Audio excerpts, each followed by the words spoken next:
자, 안녕하세요. 네, 여러분의 투자가 늘 즐거우셨으면 좋겠습니다. 성공을 요리하는 남자 성공 셰프입니다. 설 명절이 지나고 나서 미국 시장이 좀 흔들림 없이 그 단단한 모습을 보여줬어요.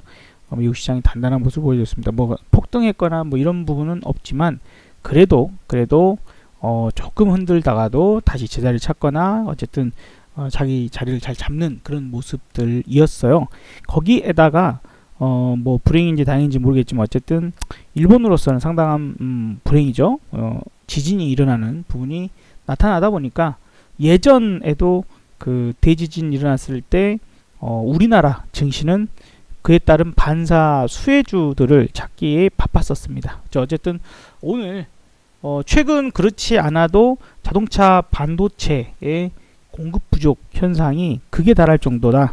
뭐 이런 얘기를 해도 과언이 아닌 상태였는데 오늘 여러 가지 부분들 이슈와 함께 급등세를 보이는 업종들이 있었죠. 그래서 첫 번째는 뭐니 해도 이제 쿠팡의 상장 IPO 요 분에 따른 수혜주에서 요 쿠팡 테마주라고 표현할 수 있을 만한 상당히 광범위해요. 한 정리하면은 뭐 10개가 넘어가니까 그죠? 동방문을 비롯해서. 근데 몇몇 종목들은 이미 점상으로 시작을 해버렸고, 이제 아침부터 강세로 도망을 갔기 때문에, 심지어 뭐, 쇼박스, 뭐 이런 것들까지, 쿠팡도 넷플릭스처럼 이제, 그런 서비스를 뭐 진행하는 상황이 나타나다 보니까, 연관되어 있는 종목들도 좀 많이, 컨텐츠들도 많이 오르는 그런 모습이었습니다. 오늘 전체적으로 상당히 좀 많이 올라간 것들이 많아요. 자동차 쪽이 좀 쉬어가는 모습, 건설주 좀 쉬어가는 모습이지만 전반적으로 좋았습니다. 그래서 첫 번째는 쿠팡 테마주가 상당히 강세였고, 두 번째는 이제 자동차 반도체인데 그 중에서도 특히나 자동차 반도체라고 좀 볼 수 있을 것 같아요. 그래서 SFA 같은 종목이 지금 SFA 반도체가 1등 대장주로서 오늘 힘썼구나. 그리고 삼성전자, SK하이닉스 역시 강력한 흐름들을 보여줬고 오늘 완성차를 비롯한 대형 자동차 쪽이 못 갔지만 그 자동차 애플카 뭐 저쪽에 얘기 나오면서 자율주행이 부각됐던 그런 시점에서 올라갔었던 것들이 자율주행차이면서도 로봇주들이었거든요. 오늘 그러면서 제가 계속해서 강조를 드렸던 것들 그 중에서도 LG 쪽에 관심이 있으신 분들은 LG전자 쪽 놓쳤다면 사야 할 거 로봇스타를 강조를 좀 드렸었고 그와 함께 탑픽을 같이 찝어드린 게 T로보틱스였어요. 그죠? 오늘은 T로보틱스가 좀 대장처럼 움직였습니다. 이런 부분들이 있고요. 맥스로텍이라는 종목이 오늘 상가를 갔는데 이거 좀 재밌습니다. 일단 이제 뭐 때문에 올랐다 떨어졌다 이제 이런 부분들 말을 하기보다는 아무래도 이제 세상이 스마트화 되어가고 무인화 되어가고 그래서 스마트 팩토리나 뭐 이런 것들이 많이 부각될 수 있어요. 오늘 이것이 왜 올랐다 뭐 이런 부분보다도 한번 그 연휴 동안에 이홍열 씨 아시죠? 옛날 개그맨 500원짜리 콧구멍 들락날락 하셨던 분 그분이 로봇 치킨점에 가셔가지고 로봇이 치킨을 튀기는 그런 것들 보고 와 맛있어 막 이러셨는데 어쩌면 참 로봇주들 앞으로 사실 그게 어떻게 보면 신기한 세상이면서도 뭐 우동 만드는 로봇도 있고 많죠. 서빙하는 로봇도 있고 사람의 일자리를 상당히 많이 뺏어가는 부분들에서 정규 직원보다는 아무래도 임시 일자리나 단순 노동 뭐 이게 참 슬픈 현실이 될 수도 있어요. 그래서 뭐 한편으로는 그런 문득 봤었던 TV 장면이 떠오르기도 하더라고요. 그래서 아마도 제가 생각할 때도 지금 솔직히 잘하는 분들은 잘하시지만 좀 몇몇 또 젊은 친구들 중에서 좀 아르바이트다 보니까 그러니까 자기의 어떤 직업이나 이런 소명을 가지고 열심히 하시는 분도 계시지만 그냥 난 잠깐 아르바이트 할 거야 뭐 편의점이나 치킨집이나 뭐 무슨 서빙을 한다거나 이럴 때 난 잠깐 할 거야 그러면서 좀 상당히 불성실한 친구들이 많아요. 막 아르바이트 하는데 뭐 맨날 이제 스마트폰만 끼고 앉아 있다 할지 중요하게 바빠 죽겠는데 여자친구한테 전화 왔다고 나가가지고 전화 받고 앉아 있고 뭐 다음날 이제 술 많이 먹고 다음날 출근 안 해버린다거나 또 담배 피우고 막 음식점인데 담배 피우고 들어오고 담배 피우고 들어오는데 그거 뻔히 밖에서 보이잖아. 손님들이 들어가는데 저 알바생은 저 집 알바생은 막 이러면 이제 여러 가지 리스크들적인 것들 부분에서 또 이제 맛을 일정하게 낼 수 있다는 것도 장점인데, 어쨌든 그러한 뭐 부분들이 문득 떠오르더라고요. 그래서 내가 만약에 치킨집을 한다 하더라도 저렇게 지금 만약에 차린다면 저런 식으로 차리는 것도 볼거리도 있고, 그죠? 포장하러 온 손님 있으면 볼거리도 있고 나쁘진 않다라는 생각이 들어요.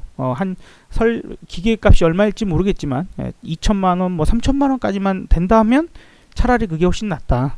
그죠?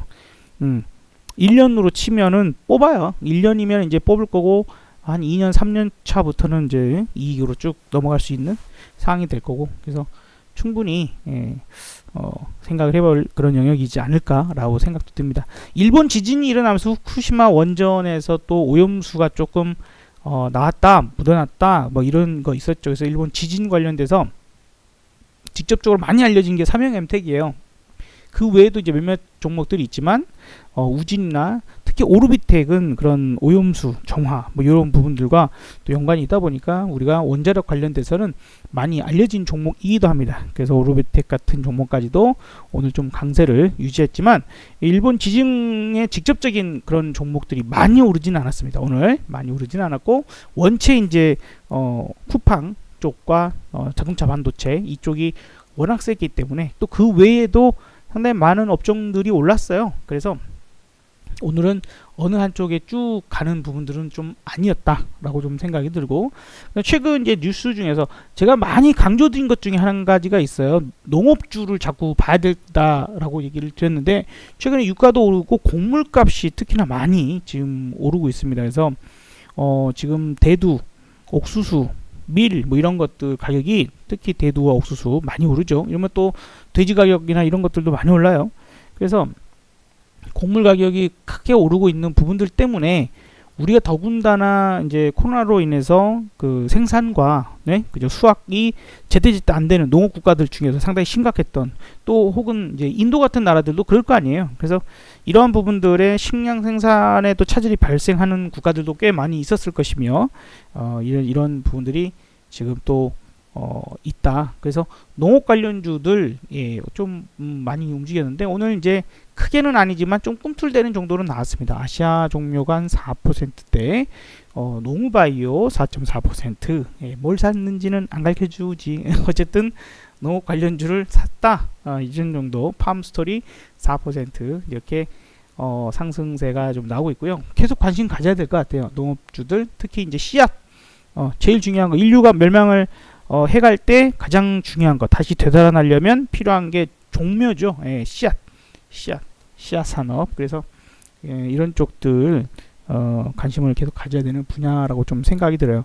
자, 그리고 이제 우리가 명절을 지내고 왔죠. 그리고 이제 미국 시장이 안정적이었으며 특별한 악재가 없었어요. 그리고 오히려 일본 지진이 또 한국에서 수혜주 찾기, 이제 이런 부분들이 일부, 크게는 아니지만 어쨌든 일부 나타나면서 또 이제 백신이 이제 접종에 대한 계획들이 제일 구체적으로 나오기 시작을 했고, 거리두기가 완화되는 이런 상황들이 경제적 상황들을 좀 개선시킬 거야 하는 그런 심리적인 부분들도 자극하지 않았을까 또 생각이 듭니다. 어쨌든 오늘 코스피 코스닥 좋은 모습을 보여줬고, 그로 인해서 이제 콜풋 대응에 있어서는 콜이 올랐겠죠. 그래서 저는 이제 그 09콜과 풋을 거의 비등하게 맞춰간다 그랬어요. 주식 비중이 아주 많다면 뭐 풋을 좀 더 사야 되겠고, 어쨌든 그런 정도 부분이었지만, 지금 이제 콜풋만 따져놓고 생각하면 절대로 안 돼요. 왜냐하면 주식 비중이 90%, 95%를 가지고, 그 다음에 콜풋 ELW라는 것 자체가 전체 비중의 10% 내지는 5%밖에 안 되는데, 이것만 따지고 콜이 수익이에요, 풋이 수익이에요, 이렇게 이제 얘기하면 안 돼. 주식 비중이 있기 때문에 주식 자체와 콜이라는 놈이 연계가 되죠. 아무래도 상승장이 나타나면 콜은 무조건 올라갈 것이고, 주식도 내가 갖고 있는 주식이 올라갈 확률이 높으니까. 그리고 이제 만약에 폭락을 해버릴 경우, 만약 개파락을 작년처럼 해버릴 경우에는 답이 없죠. 개파락이기 때문에 대응도 못하고 그냥 마이너스 출발해버리는 상황이 발생할 수 있기 때문에 이제 그런 포인트들을 이제 고려해야 되는 사항들. 그래서 그때는 이제 푸시 필요한 부분들이고, 큰 부분들 자동차 사고처럼 내가 뜻하지 않게 사고가 나는 것을 방지하기 위한 그런 수단으로서 말씀을 드렸던 바예요. 그래서 저는 이제 이렇게 좀 대응을 했습니다. 오늘 아침 09 콜을 아침에 2,400원 이상의 매도를 하고 그 매도한 것을 당월물이 아닌 차월물이면서 현재 2,400원짜리보다는 3분의 1 가격 800원, 900원짜리로 그것을 다시 갈아타는, 그래서 즉 이 종목은 2,400원 이상 위로 올라갈 때 팔고 다시 이제 하루중 오르고 내리고 하잖아요. 계속 오르고 내리고. 그래서 오를 때는 얘를 팔고 떨어질 때는 걔를 사서, 오를 때는 얘를 팔고 떨어질 때는 걔를 사서 지금 다시 비중을 맞춰 갑니다. 그러니까 종목을 갈아타기가 좀 된 거죠. 종목 갈아타기를 하고 그 갈아탄 데는 몇 가지 이유가 있죠. 자, 2,400원짜리 주식 종목을 매매를 하는 것과 900원짜리, 800원짜리 매매를 하는 것은 약 3분의 1 정도이기 때문에 수량으로 따지면 내가 똑같은 100만원을 들고 있다면 수량 숫자로는, 종목 숫자로는 3배에 달하게 살 수 있습니다.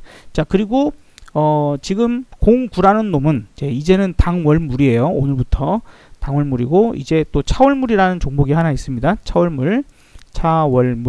얘는 이제 거래 기간이 한 달 남았어요. 차월물은 거래 시간이 이제 2달이 남아 있습니다. 그러니까 차월물로 갈아탄다는 것은 훨씬 안정적인, 시간적으로 만약에 매매가 좀 꼬인다 하더라도 그것을 이제 풀어내거나 수익으로 만들어낼 가능성이 높아지는 안정성에 대한 부분들이 있고, 두 번째, 당월물은 오늘 좀 지수가 뭐 완전히 큰 폭락으로 가지 않는 이상 조금 빠지면 당월물은 많이 안 빠집니다. 차월물에 비해서. 그래봤자 뭐 큰 차이는 아니에요. 예를 들어서 오늘 지금 이제 20% 상승을 했는데 20% 넘게 올랐죠. 오늘 20% 넘게 올랐는데 둘 다 올라갈 때는 20% 거의 비슷하게 올라가요. 근데 떨어질 때 지수가 약간 이렇게 내려와서 플러스가 좀 약해질 때 얘는 10%까지 내려왔어요. 네? 20에서 10%, 플러스 20에서 플러스 10%까지 내려왔어요. 근데 차월물은 플러스 20에서 플러스 8%까지 내려왔어요. 그러니까 다시 이게 올라갈 때는 또 20%까지 올라가, 그대로. 그래서 무엇을 얘기하냐면 변동은 얘가 더 좋다. 그러면서도 가격도 더 싸고, 그리고 둘 다 우리가 매매하는 가격에서는, 정상적인 구간에서는 둘 다 비싼 가격입니다. 둘 다. 원래는 300원짜리 매매하니까 없어서 어쩔 수 없이 2,000원짜리 3,000원짜리 매매했던 거고, 그나마 이제 1,000원 이하짜리를 매매할 수 있게 된 거예요. 예, 있게 된 거예요. 그래서 그런 부분들에서 훨씬 매매가 유리한 그런 상황을 만들어내기 때문에 당월물을 올라가면서 줄이고 하루중 왔다 갔다 변동을 이용해서 더 싸게, 얘는 비싸게 팔고 걔는 차월물을 싸게 사는 그런 작업을 진행을 오늘 했어요. 그리고 내일도 그 작업을 계속할 겁니다. 수요일날 제가 오늘 점심때 올려드린 영상, 점심때 올려드린 영상에서는 그게 이제 그거 하거든요. 점심때 올려드린 영상에서는 설명을 했어요. 왜 그러한가. 점심때 올려드린 영상에서는 왜 그러한가를 설명을 드렸습니다. 그래서 한번 뭐 봐보시면 도움이 되실 것 같아요. 뭐 보시는 분이 워낙 없어서 147 설명절 내내에도 691회밖에 나오지 않는 뭐 조회수지만 어쨌든 저는 설명드릴 만한 것들 설명드렸으니까 한번 같이 보시면 도움이 좀 되실 것 같고, 그래서 수요일에 있어서 또 한번 좀 오르내림의 부분들이 상방으로 약간 만들 가능성이 있어서 내일까지는 떨어지고 오르고를 이용해서 수익을 좀 만들 것 같아요.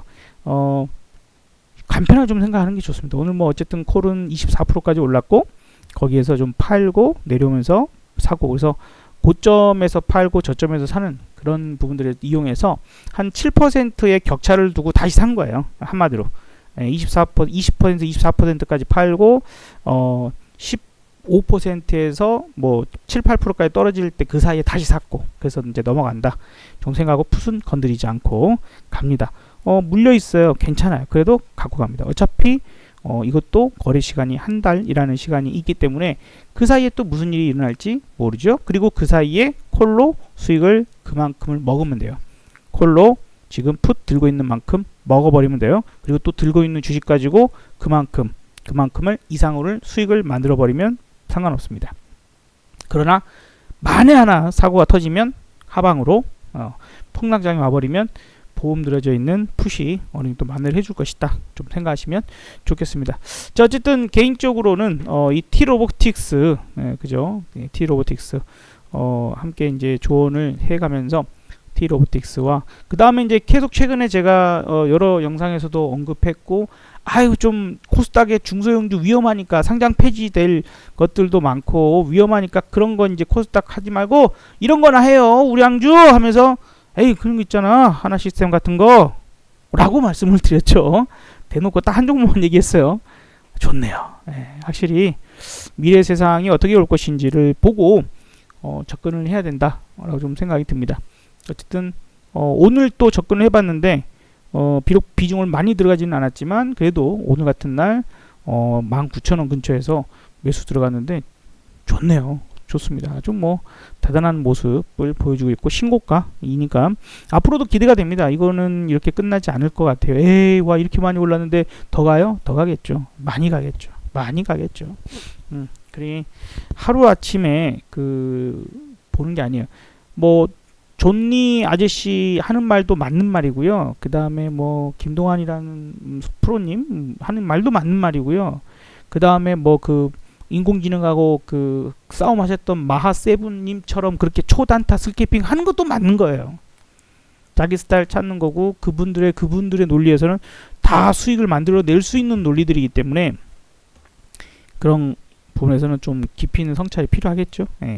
자 어쨌든 이제 주식 투자라고 하는 관점들을 다시 이제 새해가 되면서 좀 폭넓게 생각하실 필요가 있다라고 좀 보여집니다. 여기서 이제 마무리를 위해서 한마디만 더 드리겠는데 환율 얘기를 계속 드렸죠. 환율 중요하다. 그러면서 기준을 정해드렸어요. 기준 정해드려서 저는 이제 1113원 정도 여기죠.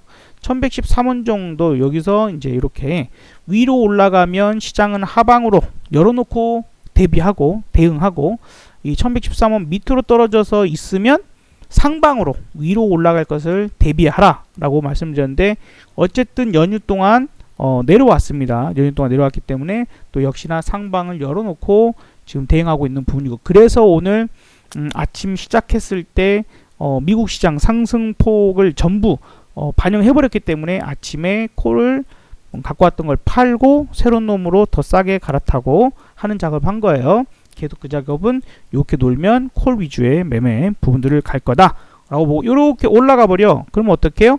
여기를 올라가고 나서부터는 풋으로 중심적으로 또 대응을 해야 돼요. 풋을 샀다 팔았다 하면서 단가도 맞추고 비중도 맞추고 이런 부분들을 하는 거다 라고 생각을 하시면 오늘도 왜 그럴까를 한번 본인 스스로 생각을 해보세요. 왜 그렇게 할까? 왜 그래야 될까? 그래야 이제 자꾸 실력이 늘어나겠죠. 생각이 커지면서. 그래서 그리고 보시고 저는 2021년 한 번 정도 정리를 해서 말씀을 드려볼까 하지만 일단은 뭐니 해도 2021년 그죠? 무조건 미래지향적인 산업을 봐야 됩니다. 바이든 시대에 왔기 때문에 친환경이고 이제 이 친환경도 여러 가지로 갈라지겠지만 그냥 큰 그룹으로 뭐 놓고 보자라고 한다라면 전기차, 수소차, 그죠? 그 다음에 수소 에너지 관련된 부분들 그 다음에 이 친환경에서도 뭐 태양광 있고 풍력 있고 하겠죠. 태양광도 다시 봐야 돼요. 왜냐하면 미국과 중국이 첫 싸우겠죠. 유럽까지 포함을 해서 싸우겠죠. 미국과 유럽이나 이런 부분들이 중국을 견제하고 공격한다라면 무엇으로 할까? 금융과 그 다음에 기후다. 금융과 환경이다. 그런데 중국이 이러한 기후에 대한 대비가 생각보다 상당히 잘 돼 있습니다. 근데 그 중에서도 제일 잘 돼 있는 게 태양광이에요. 태양광입니다. 태양광인데 지금 태양광 패널 같은 경우 지금 중국이 어느 정도 수준에 와 있는가? 전 세계의 80% 정도를 차지한다. 생산. 그래서 원래 중국이 엄청나게 지원했었잖아요. 태양광 관련돼서. 그래서 패널이 80%, 폴리실리콘이 64%, 웨이퍼가 92%, 셀이 85%에 이르고 있는 이러한 상태예요. 근데 지금 그러면 미국이나 유럽은 상당히 약합니다. 미국이나 유럽은 상대 중국이 뭐 거의 뭐 독과점이지 않습니까? 쉽게 생각하자면. 그렇다고 미국이 중국한테 그 태양광 뭐 이런 설비들을 구입해서 설치하겠어요? 싸우고 하다 보면 얘네들이 이제 그렇게 해놓아 버리면 나중에 또 무기화시킬 수 있을 텐데, 그러니까 거기에 따라서 수혜를 볼 수 있는 여러 가지 것들을 생각한다라면 우리가 태양광이라고 하는 부분들도 마찬가지로 태양광이라는 부분도 마찬가지로 한국 기업들이 상당히 수혜를 받아볼 수 있는 여력들이 있겠죠. 그리고 지금과 같은 이 코로나 시대에 와서 일자리가 엄청나게 많이 없어진 건 아실 거고, 정상이 됐다, 백신 다 맞고 이제 다 정상돼서 완벽하게 다시 정상됐다 해서 다시 없어진 일자리가 생긴다? 그렇지 않다. 절대로 그렇지 않다. 그러면 그 없어진 일자리를 뭘로 만드냐? 바로 뉴딜이죠. 뉴딜로 만들어야 돼요. 그러면 뭐 친환경 만들기가 제일 좋습니다. 명분 좋지. 돈 쓰는데 명분 좋잖아요. 그리고 일자리가 기존 화력 발전이나 이런 부분에 비해서 약 2배에서 3배 정도 창출 효과가 있다고 하니 해야지 뭐. 그래서 올해 2021년은 그런 쪽에 집중하는 겁니다. 수소 에너지 산업, 그 다음에 태양광 산업, 풍력 뭐 이런 쪽들은 당연히 보면서 거기서도 생각의 진폭을 넓히셔야 돼. 전기차, UAM 이런 기술들, 그런 것들을 자꾸 고려하시고, 그리고 이제 우리나라는 또 큰 이벤트 있죠. 선거, 서울시장부터 대선까지 올 한 해가 크게 유동칠 수 있는 부분들이니까 부디 이쪽에 관심있게 계속해서 관심있게 보시면서 큰 성과를 거두실 수 있는 2021년 되시기 바랍니다. 네, 감사합니다. 성공 셰프였습니다.